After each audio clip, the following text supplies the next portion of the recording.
ನಮಸ್ಕಾರ, ಟಿವಿ 24+ಗೆ ಸ್ವಾಗತ.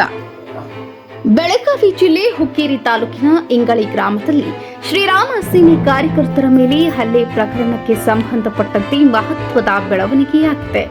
ಗೋವು ಹಿಡಿದ ನಂತರ ಗೋವುಗಳ ಸಮೇತ ಠಾಣೆಗೆ ಶ್ರೀರಾಮ ಸೇನೆ ಕಾರ್ಯಕರ್ತರು ಹೋಗಿದ್ದರು ಎನ್ನಲಾಗಿದೆ. ಈ ವೇಳೆ ಎಫ್ಐಆರ್ ಮಾಡದೆ ಬಿಟ್ಟು ಕಳಿಸಿ ನಿರ್ಲಕ್ಷ್ಯ ತೋರಿದ್ದಕ್ಕೆ ಪಿಎಸ್ಐ ಅಮಾನತು ಮಾಡಿ ಆದೇಶ ಹೊರಡಿಸಲಾಗಿದೆ. ಹುಕ್ಕೇರಿ ಪೊಲೀಸ್ ಠಾಣೆ ಪಿಎಸ್ಐ ನಿಖಿಲ್ ಕಾಂಬ್ಳಿಯನ್ನ ಅಮಾನತು ಮಾಡಿ ಎಸ್ಪಿ ಭೀಮಾಶಂಕರ್ ಗುಳೇದ ಆದೇಶ ಹೊರಡಿಸಿದ್ದಾರೆ.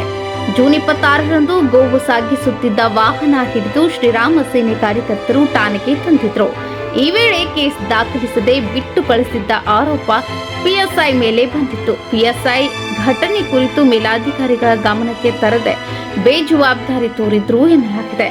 ಗಡೀಪಾರಾದ ರೌಡಿ ಶೀಟರ್ ಶ್ರೀರಾಮ ಸೇನೆ ಕಾರ್ಯಕರ್ತ ಮಹಾವೀರ್ ಸೊಲ್ಲಾಪುರಿಯನ್ನ ಕೂಡ ಪಿಎಸ್ಐ ಬಿಟ್ಟು ಕಳಿಸಿದ್ರು. ಎಲ್ಲ ಅಂಶಗಳನ್ನ ಪರಿಗಣಿಸಿ ಎಸ್ಪಿ ಭೀಮಾಶಂಕರ್ ಗುಳೇದ ಪಿಎಸ್ಐ ನಿಖಿಲ್ರನ್ನ ಅಮಾನತು ಮಾಡಿ ಆದೇಶ ಹೊರಡಿಸಿದ್ದಾರೆ. ಈ ಬೆಳವಣಿಗೆಯ ಬೆನ್ನಲ್ಲೇ ಜುಲೈ 3ರಂದು ಇಂಗಳಿ ಚಲೋಗೆ ಶ್ರೀರಾಮ ಸೇನೆ ಸಂಘಟನೆ ಕರೆ ನೀಡಿದೆ.